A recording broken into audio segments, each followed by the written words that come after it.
Hi, I'm Paul Labovitz. I'm the superintendent here at Indiana Dunes National Park. Welcome to Indiana Dunes. Here at Mount Baldy, get started for the day, and I'd like to tell you a little bit more about myself and the park. I've been with the National Park Service for 32 years. I've worked here at Indiana Dunes. I've worked at Mississippi National River and Recreation Area, Voyageurs National Park, Cuyahoga Valley National Park, the regional office in Philadelphia, and I've worked on park and conservation projects in about 30 different states and some foreign countries. So I've been often asked, what is my job as the superintendent of a national park? And it's not what I thought it would be in many ways. I'm a forester and a wildlife biologist, and contrary to what you may think, I am not outside all day recreating and having fun in the park. There's a lot of great things that I get to do on a daily basis, but there's also some things that I never thought of, the business management side of being a park superintendent. Working with elected officials, working with the media, the whole HR, working with people, the hiring and firing and rewarding and punishing. There's a business angle to the management of a national park that I think would be helpful for folks who are starting out in a career of conservation to understand that at some point this is a business. Hi, welcome to the summit here at Mount Baldy, one of the really cool spots here at Indiana Dunes. A lot of things can be looked at and talked about here. I wanted to talk a little bit about the mission of the National Park Service, which is, and I'll paraphrase, to protect the natural and cultural resources and values of the parks for the enjoyment, education, and inspiration of all Americans, really everybody around the world. The second part of the National Park Service mission talks about expanding that focus on nature and culture beyond the national parks throughout the country and actually the world. Everybody thinks about the first part of the mission as the parks, but the Park Service mission really is global. And so here at Mount Baldy at Indiana Dunes, we can see a lot of things. You can see a very dynamic dune environment. We're on the very eastern end of the Indiana Dunes National Park, and you can see a power plant and the harbor and port at Michigan City, Indiana. And then if you look west, you have a couple miles of what are fairly remote beaches where you can almost evoke that you're in a wilderness area, even though on a clear day you can actually see the Chicago skyline. So a couple things that are evident here is the dynamic nature of the dunes. The entire Indiana Dunes story is a story of succession, how the edge of the lake has moved in and out over time. Today, the lake is almost at its historic high level. And because of some man-made impacts, sand that normally would nourish the beaches here at Mount Baldy and at Central Avenue and at Crescent Dune has actually been interrupted and is all piling up on the east side of Michigan City. So we are working with the U.S. Army Corps of Engineers on beach nourishment here at Crescent Dune. You can actually see some evidence of some recent nourishment. And this sand is basically put there artificially to recreate what should be happening naturally if there were not these man-made interruptions. We have a similar situation in the central part of the park at the Portage Lakefront. The mill development and the Port of Indiana have interrupted the sand flow from east to west. All that sand is piling up at what we call Boaters Beach at the Bailey Power Plant, and west of that development at the Portage Lakefront and at the town of Ogden Dunes, that beach has been starved of sand for half a century. We're in the process now, shortly here in August of 2020, of working on a beach nourishment project at the Portage Lakefront, where we're going to place, with the help of the Army Corps and a contractor, 50,000 cubic yards of sand on the beach. And to give you an idea how much sand that is, imagine a pad of sand 6 feet thick, 1,500 feet long, and 150 feet wide. And so Mount Baldy, back here, has changed significantly in the 6 years that I've worked here. It has moved south 20 or more feet, and the elevation of the dune is significantly lower than it was in 2014 when I arrived. And if nature continues to work at it with these man-made influences, there's a good chance that Mount Baldy will be just called Baldy, and it will probably be roaming across State Route 12 within our lifetime. So I've been asked to talk about the top 3 challenges in the park, and it's actually a little difficult to narrow down the challenges. There's a lot of challenges. There's also a lot of amazing things that happen here. But if people were to say, hey, what keeps you up at night? I say the dynamic lakefront environment, high lake levels, changing weather with climate change and storm intensities. And it's been interesting to see the impact of those factors on the park. And the problem is not with the park. What we found is the natural beach, the natural dune environment is fairly resilient to those changes. But because we're located in and around populated places, towns and cities and industrial development, all those man-made impacts that are close to the lake are really vulnerable to damage and destruction based on storms and lakes. And so it's interesting to talk about the lake levels, which have been rising and falling arguably for several thousand years. And there's a 30-year lake cycle that everyone here is well aware of, and yet every 15, 20 years when the lake comes up, everybody's surprised by it.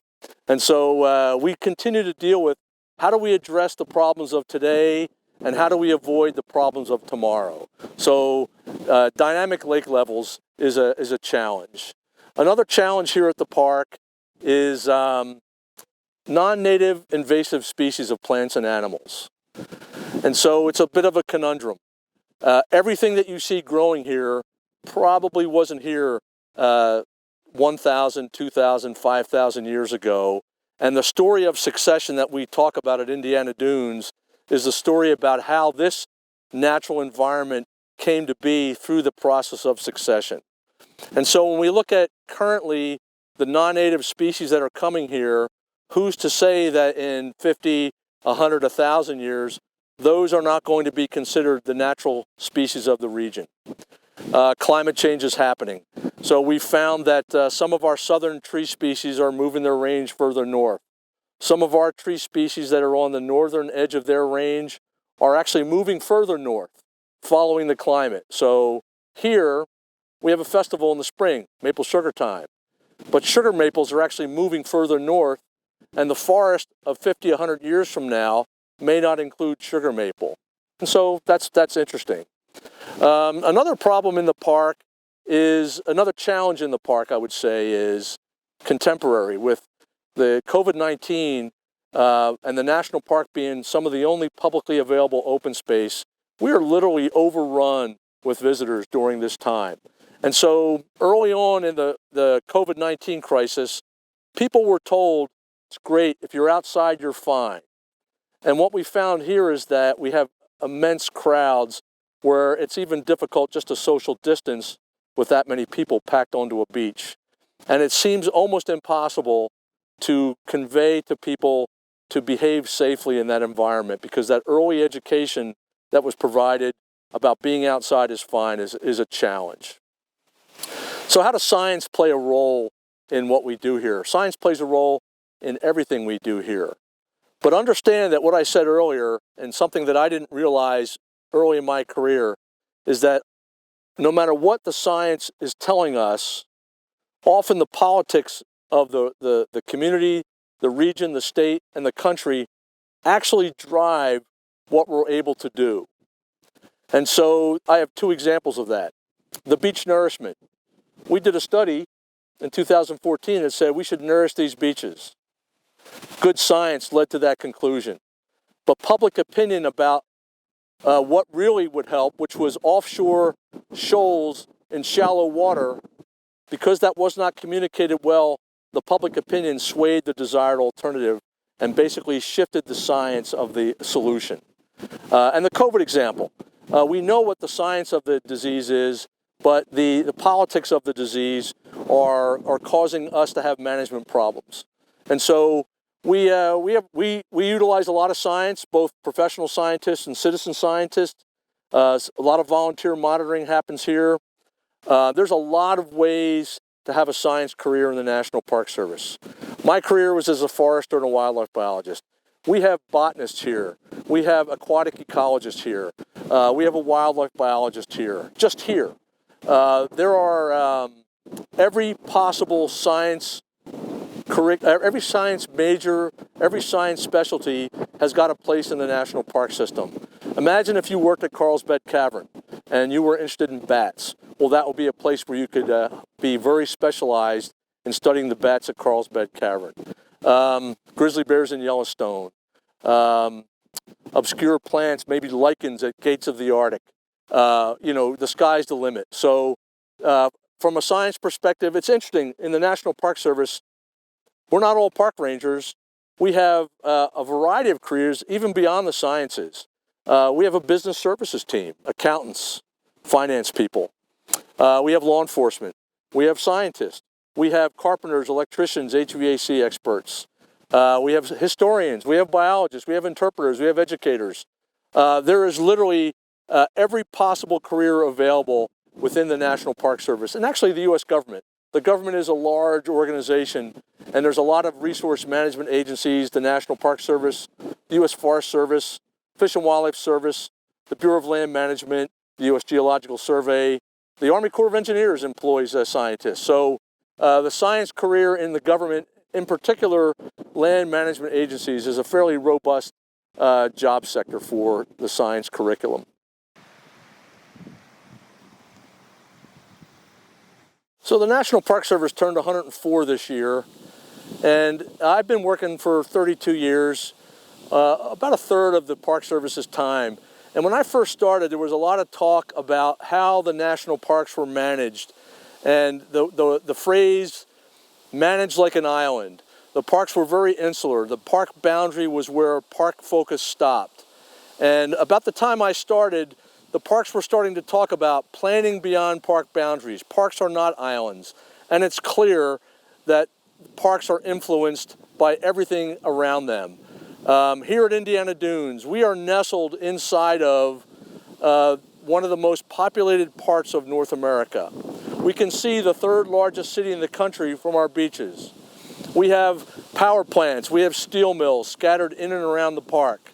We get the visitation of a park like Yellowstone, almost 4 million people a year, and we are less than 1% the size of Yellowstone. And so when you think about the kind of external pressures on a national park's natural and cultural resources, everything that happens in the park is affected by things outside of the park. And so you think about watersheds and the impact of something in a watershed to the entire system. That's exactly what happens at a national park. We are at the southern end of Lake Michigan. There's 400 miles of lake north of us. And imagine that if something falls off a boat at Sault Ste. Marie, if there's a north wind, eventually it's going to wind up on our beach. That's the scale of the kind of geography that we look at as what impacts Indiana Dunes. Recently, the President signed a bill called the Great America Outdoors Act that provides, I want to say, over $6 billion to the National Park Service over the next 5 years to help with a maintenance backlog. The Indiana Dunes piece of that is about $40 million worth of backlog. Things like making sure our signs are in good shape, our roads and trails, and some of our historic structures. We do not yet know exactly how that money will be distributed, but it'll be competitive because there's about a $13 billion backlog and only not quite half of that available to take care of it. So we are hopeful that we will compete well for it, but we are realists as well. So the other thing is just to, as we wrap this up, think about 32 years in the Park Service, and 33 years ago I was a land manager in the private sector, and somebody said to me, you should think about working for the National Park Service. And I said to them, just like this, I will never work for the National Park Service. And so you see how that worked out.